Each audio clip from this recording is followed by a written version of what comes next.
Sou Pataxó, sou Xavante Cariri, Yanomami, sou Tupi, Guarani, sou Carajá, sou Pandacaru, Carijó, Tupinagé, sou Potiguar, sou Caeté, Funiô, Tupinambá. Eu atraquei num porto muito seguro, céu azul, paz, ar puro, botei as pernas pro ar.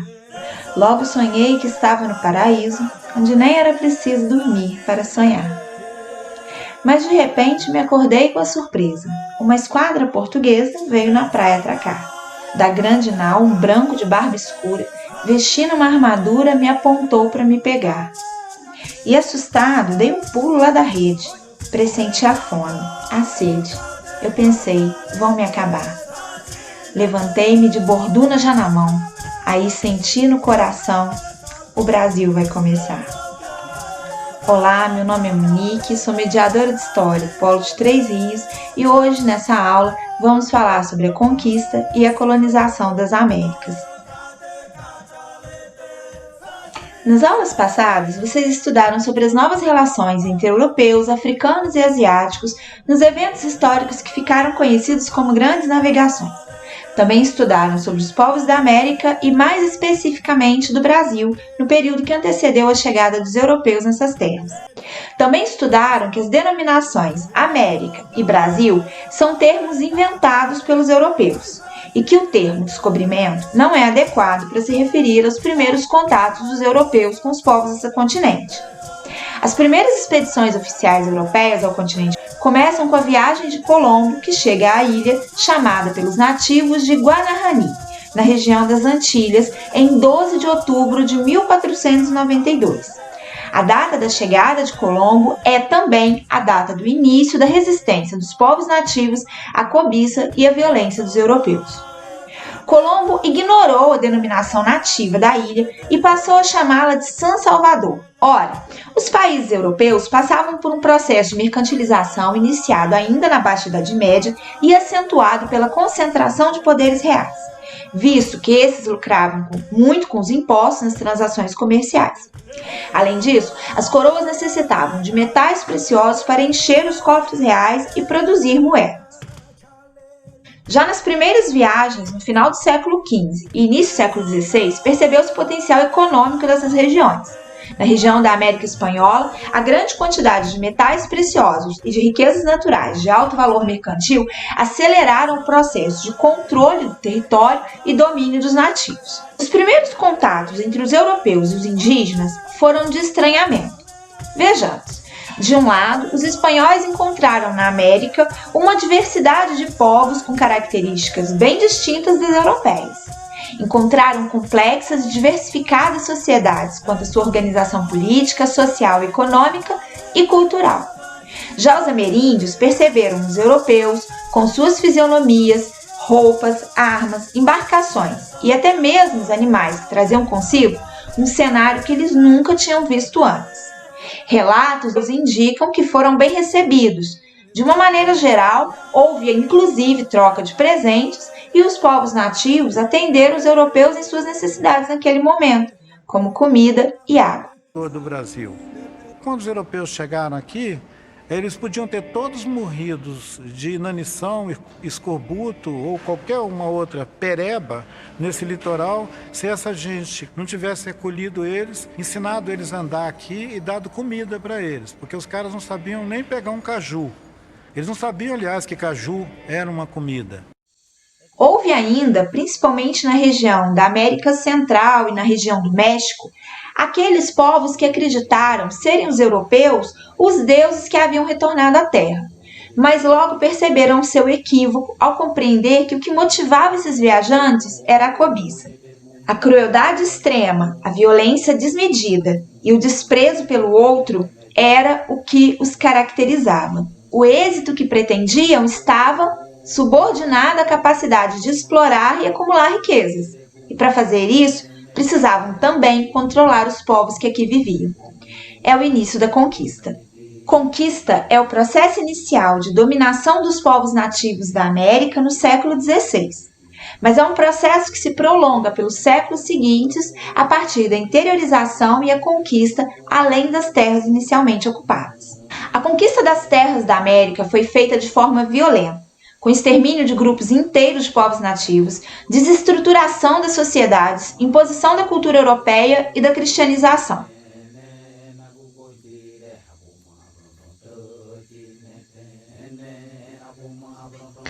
A cruz, a espada, a fome iam dizimando a família selvagem. Pavor. Pavor de um golpe de ferraduras batido de uma folha. Vento, dor e chuva. A espada relaciona-se à guerra travada contra os povos originários. A desproporção dos instrumentos de luta foi sem dúvida um fator de grande importância. Mas as armas de fogo e a espada, desconhecidas dos nativos da América, o uso dos animais como o cavalo e o cachorro não representavam superioridade bélica em si, visto que os europeus vinham em número muito inferior aos povos que aqui viviam, que também eram hábeis em guerra e melhores conhecedores do território. Mas então, o que explica que os europeus tenham massacrado muito desses povos? Lembremos que a guerra fazia parte da organização social dos povos que aqui viviam, antes da chegada dos europeus. Eram sociedades guerreiras. Para aumentar o número de homens do seu lado, os europeus aproveitaram e exploraram as rivalidades já existentes entre os povos nativos, usaram esses grupos uns contra os outros com o objetivo de dominar os mais fortes e também conquistar escravos. A cruz designa o papel da religião, a cristianização forçada dos povos nativos, que eram obrigados a abandonar seus ritos, suas crenças, que por muitas vezes eram a base política, econômica e social de suas sociedades. Aqueles que não aceitavam a conversão eram mortos ou escravizados violentamente.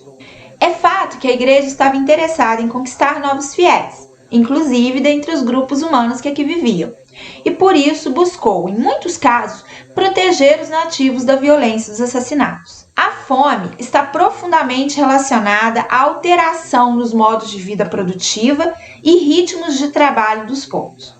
Basicamente, como já foi dito, sociedades inteiras foram destruídas. Os sobreviventes ou fugiram para outras regiões, sobretudo no interior, perdendo suas terras originais, ou foram submetidos a trabalhos forçados na mineração ou nas atividades agrícolas. Além disso, a desestruturação da vida cultural e moral dessas pessoas, a perda de companheiros e familiares levou muitos ao suicídio, ao aborto e à melancolia. Por fim, talvez o mais mortal de todos esses pontos tenha sido relacionado ao impacto dos vírus e bactérias que os europeus trouxeram consigo. Doenças para as quais os europeus tinham uma relativa imunidade, como a influenza, a difteria, o sarampo, principalmente a varíola, foram responsáveis por inúmeras perdas humanas.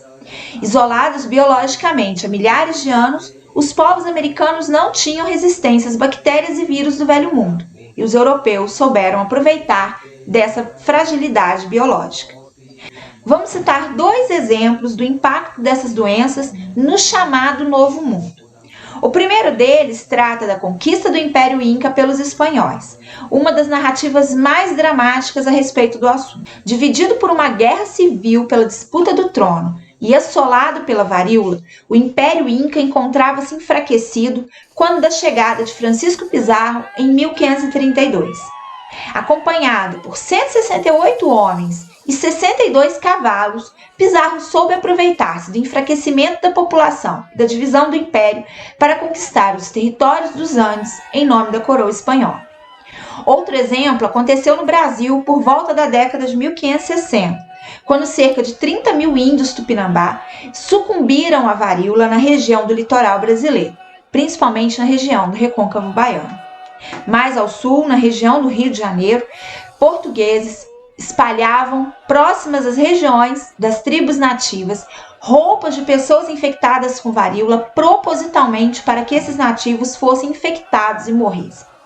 O impacto das doenças, da guerra e da fuga dos nativos levaram regiões inteiras ao despovoamento.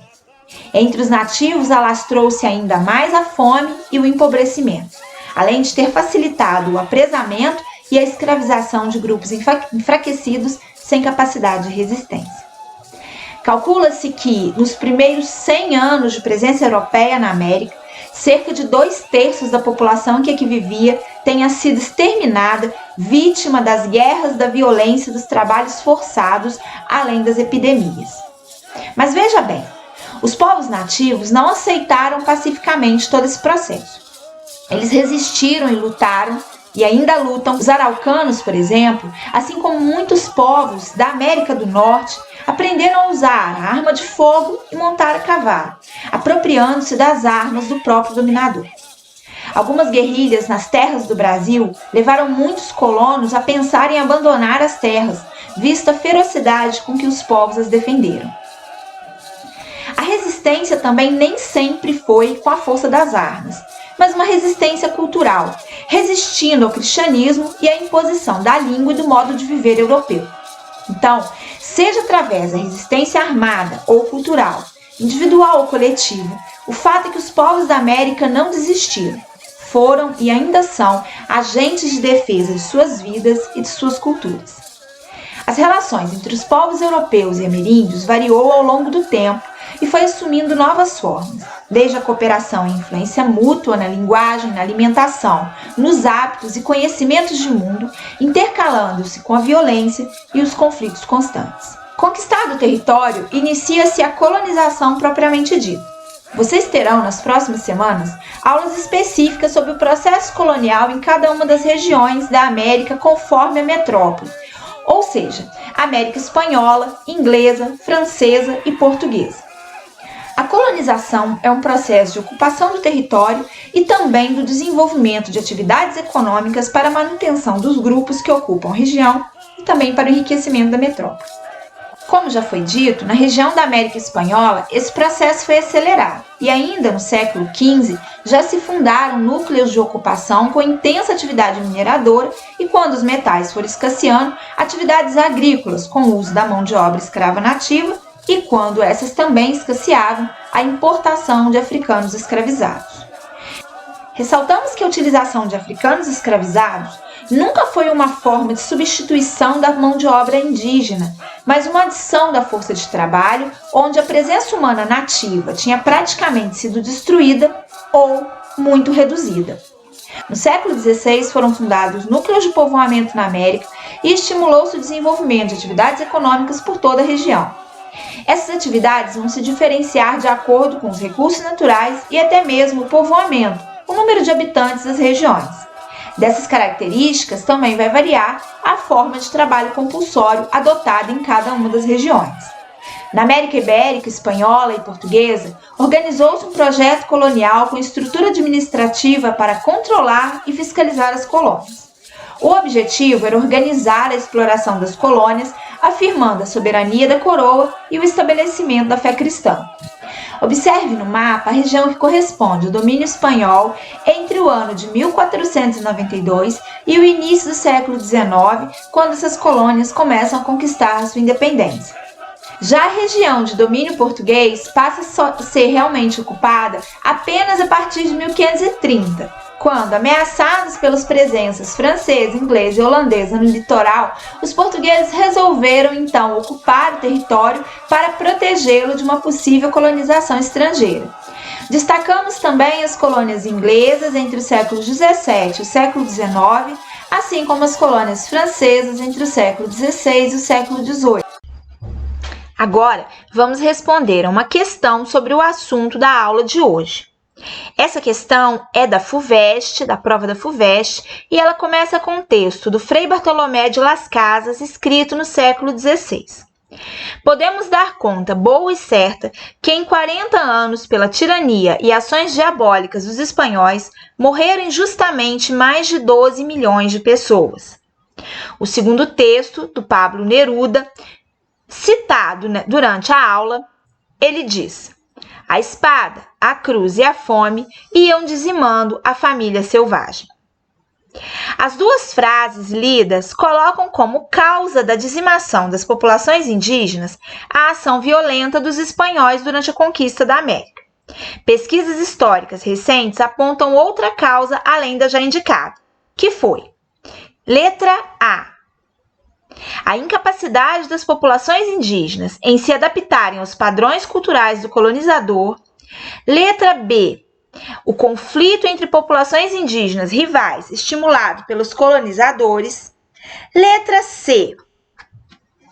A passividade completa das populações indígenas decorrente de suas crenças religiosas. Letra D.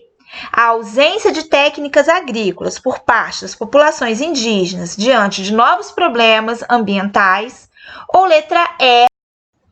A série de doenças trazidas pelos espanhóis, como varíola, tifo e gripe, para as quais as populações indígenas não possuíam anticorpos. Pause esse vídeo um pouquinho, pensa e depois retoma para poder ver a resposta correta.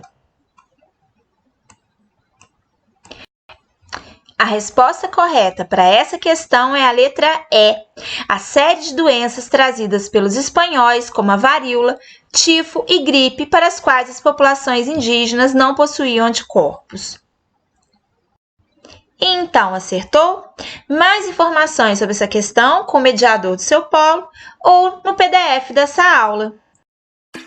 O processo de interiorização da colonização e a ocupação de outras regiões despertou o interesse dos fazendeiros, pecuaristas, mineradores e industriais nas terras dos indígenas, o que fez com que a guerra se tornasse uma guerra total no século XVII.